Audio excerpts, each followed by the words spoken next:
आदरणीय अध्यक्ष जी, हमने 10 करोड़ फर्जी नाम हटाए हैं। अभी लोग पूछते हैं पहले इतना आंकड़ा था, क्यों कम हुआ? आपने ऐसी व्यवस्था बनाई थी जिस बेटी का जन्म नहीं हुआ उसको आपके यहां से विधवा पेंशन जाते थे। और ऐसे सरकारी योजनाओं को मारने के जो रास्ते थे ना, 10 करोड़ फर्जी नाम बंद किए। ये जो परेशानी है ना इन चीजों की है, क्योंकि रोजमर्रा की काय उनकी बंद हो गई है।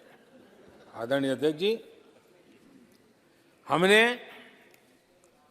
ये फर्जी नामों को हटाने से करीब करीब 3 लाख करोड़ रुपया फर्जी हाथों में जाने से बचाया, गलत हाथों में जाने से बचाया।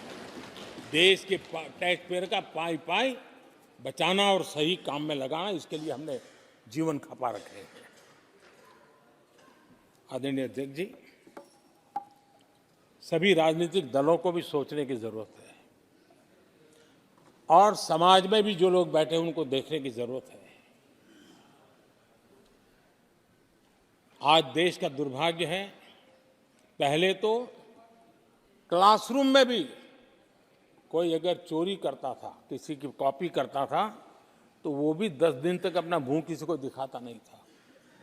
आज जो भ्रष्टाचार के आरोप जिन पे सिद्ध हो चुके हैं, जो जेलों में समय निकाल करके पैरोल पर आए, आज वॉशिंग मशीन से भी बड़ा कंधे पे लेकर के महिमा मंडन कर रहे हैं ऐसे चोरों का सार्वजनिक जीवन में। कहां ले जाना चाहते हो देश को तुम? जो सजा हो चुकी है, मैं ये तो समझता हूं कि आरोप जो है उनके लिए तो आप सोच सकते हैं, लेकिन जो गुनाह सिद्ध हो चुका है, जो सजा काट चुके हैं, जो सजा काट रहे हैं, ऐसे लोगों का महिमा मंडन करते हो आप? कौन सा कल्चर और देश की अभावी पीढ़ी को क्या प्रेरणा देना चाहते हो आप? कौन से रास्ते और ऐसी कौन सी आपकी मजबूरी है?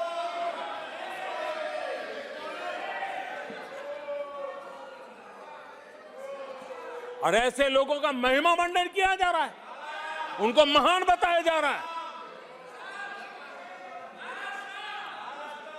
जहां संविधान का राज है, जहां लोकतंत्र है, माननीय अध्यक्ष जी, ऐसी बातें लंबी नहीं चल सकती हैं।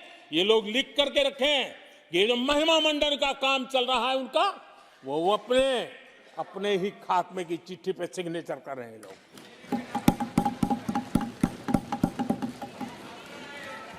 आदरणीय अध्यक्ष जी, जांच करना ये एजेंसियों का काम है।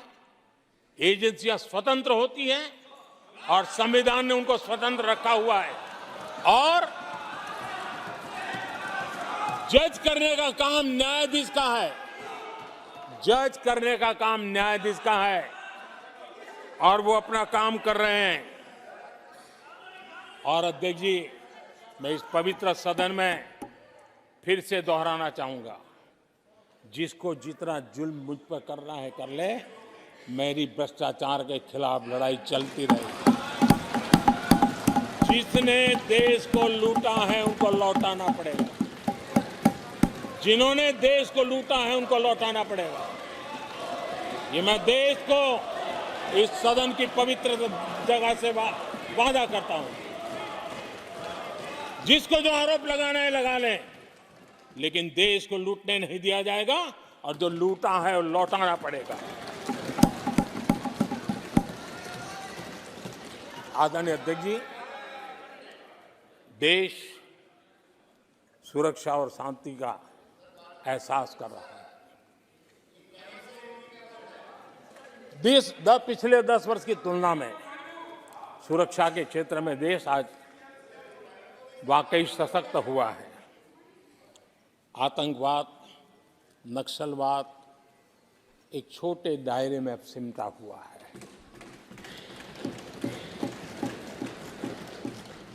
लेकिन भारत की जो टेररिज्म के प्रति जीरो टॉलरेंस नीति है। आज पूरे विश्व को भी भारत की इस नीति की तरफ चलने के लिए मजबूर होना पड़ा। भारत की सेनाएं सीमाओं से लेकर के समंदर तक अपने सामर्थ्य को लेकर के आज भी उनकी ताकत है। हमें हमारी सेना के पराक्रम पर गर्व होना चाहिए। हम कितना ही उनके मोरल तोड़ने की कोशिश करें, मुझे मेरी सेना पर भरोसा है। मैंने उनके सामर्थ्य को देखा है। कुछ राजनेता सेना के लिए हल्के फुल्के शब्द बोल दें, इससे मेरे देश की सेना डिमोरलाइज होगी। ये सपनों में कोई रहते तो निकल जाए। देश के मूड को वो खत्म नहीं कर सकते। और किसी के एजेंट बन करके इस प्रकार की भाषा अगर कहीं से भी उठती है, देश कभी स्वीकार नहीं कर सकता है। और जो खुलेआम देश में अलग देश बनाने की वकालत करते हैं,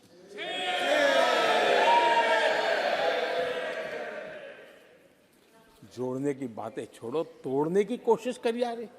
आपके अंदर क्या पड़ा हुआ है? क्या इतने टुकड़े करके अभी भी आपके मन को समाधान नहीं हुआ है? देश के इतने टुकड़े कर चुके हो आप, और टुकड़े करना चाहते हो? कब तक करते रहोगे? आदरणीय अध्यक्ष जी, इसी सदन में अगर कश्मीर की बात होती थी तो हमेशा चिंता का स्वर निकलता था, छिटाकशी होती थी, आरोप प्रत्यारोप होते थे। आज जम्मू कश्मीर में अभूतपूर्व विकास की चर्चा हो रही है और गर्व के साथ हो रही है। पर्यटन लगातार बढ़ रहा है। G20 समिट होती है वहां, पूरा विश्व आज उसकी सराहना करता है। आर्टिकल 370 को लेकर के कैसा हवा बना के रखा था। कश्मीर के लोगों ने जिस प्रकार से उसको गले लगाया है, कश्मीरी जनता ने जिस प्रकार से गले लगाया है, और आखिर के ये समस्या किसकी देन थी? किसने देश के माथे पर मारा था? किसने भारत के संविधान के अंदर इस प्रकार की दरार करके रखी हुई थी? आदरणीय अध्यक्ष जी, अगर नेहरू जी का नाम लेते हैं तो उनको बुरा लगता है, लेकिन कश्मीर को जो समस्याएं झेलनी पड़ी उसके मूल में उनकी ये सोच थी और उसी का परिणाम है देश को भुगतना पड़ा। जम्मू कश्मीर के लोगों को, देश के लोगों को नेहरू जी की गलतियों का बहुत बड़ी कीमत चुकानी पड़ी है। आदरणीय अध्यक्ष जी, वो भले गलतियां करके गए, लेकिन हम मुसीबतें झेल करके भी गलतियों सुधारने के लिए हमारी कोशिश जारी रखें।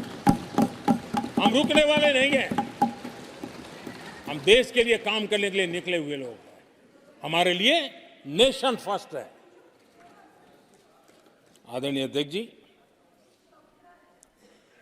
मैं सभी राजनीतिक दलों के नेताओं से आग्रह करूंगा, सभी माननीय सदस्यों से आग्रह करूंगा, भारत के जीवन में एक बहुत बड़ा अवसर आया है। वैश्विक परिवेश में भारत के लिए बड़ा अवसर आया है। एक नए आत्मविश्वास के साथ आगे बढ़ने का अवसर आया है। राजनीति अपनी जगह पे होती है, आरोप प्रत्यारोप अपनी जगह पर होता है, लेकिन देश से बढ़कर कुछ नहीं होता है। और इसलिए आइए मैं निमंत्रण देता हूं आपको, कंधे से कंधा मिलाकर के हम देश के निर्माण के लिए आगे बढ़े। राजनीति में किसी भी जगह पर रहते हुए भी राष्ट्र निर्माण में आगे बढ़ने में कोई रुकावट नहीं आती। अब इस राह को मत छोड़िए। मैं आपका साथ मांग रहा हूं, मां भारती के कल्याण के लिए साथ मांग रहा हूं। मैं विश्व के अंदर जो अवसर आया है उस अवसर को बुलाने के लिए आपका साथ मांगता हूं। मैं आपका सहयोग चाहता हूं 140 करोड़ देशवासियों की जिंदगी को और समृद्ध बनाने के लिए और सुखी बनाने के लिए। लेकिन अगर आप साथ नहीं दे सकते हैं और अगर आपका हाथ ईंटें फेंकने पर ही तुला हुआ है, तो आप लिख करके रखिए, आपकी हर ईंट को मैं विकसित भारत की नींव मजबूत करने के लिए निकाला। आपके हर पत्थर को मैं विकसित भारत के जो सपनों को लेकर के हम चले उसकी नींव मजबूत करने के लिए मैं लगाऊंगा और देश को हम उस समृद्धि की ओर लेके जाएंगे। जितने पत्थर उछाल लीजिए, आपका हर पत्थर भारत के समृद्ध, भारत के विकसित भारत के सपने को समृद्ध बनाने के लिए हर पत्थर को मैं काम में ले लूंगा। ये भी मैं आपको विश्वास दिलाता हूं। आदरणीय अध्यक्ष जी, मैं जानता हूं साथियों की तकलीफें मैं जानता हूं, लेकिन वो जो कुछ भी बोलते हैं मैं दुखी नहीं होता और दुखी होना भी नहीं चाहिए, क्योंकि मैं जानता हूं ये नामदार है, हम कामदार हैं और हम कामदारों को तो नामदारों से सुनना ही पड़ता है। जी तो नामदार कुछ भी कहते रहें, कुछ भी कहने का उनको तो जन्मजात अधिकार मिले हुए हैं और हम कामदारों को सुनना होता है। हम सुनते भी रहेंगे और देश को सहायते भी रहेंगे, देश को आगे बढ़ाते रहेंगे। आदरणीय अध्यक्ष जी, आपने मुझे इस पवित्र सदन में आदरणीय राष्ट्रपति जी के उद्बोधन को समर्थन करने के लिए बोलने का अवसर दिया। मैं आदरणीय राष्ट्रपति जी के इस उद्बोधन को समर्थन देते हुए धन्यवाद प्रस्ताव पर आभार व्यक्त करते हुए मेरी वाणी को विराम देता हूं।